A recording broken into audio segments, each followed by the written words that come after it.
All right, guys. This video is to show the starting alignment as we start from a kickoff formation.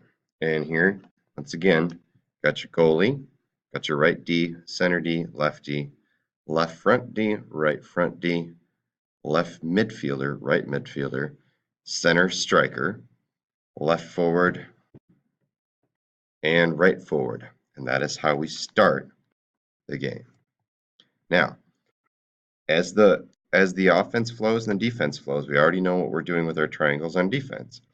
These left mids and right mids have a zone to play. We want them playing essentially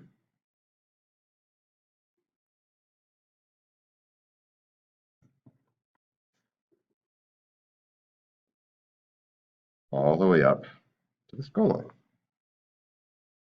Same for a right mid. It's going to play all the way up. So they got a big box. We usually want the left mid and the right mid primarily playing around midfield. And their job is to keep volleying the ball back up to the offense and to be there as outlets for the defense. We'll talk about forwards and the offense next.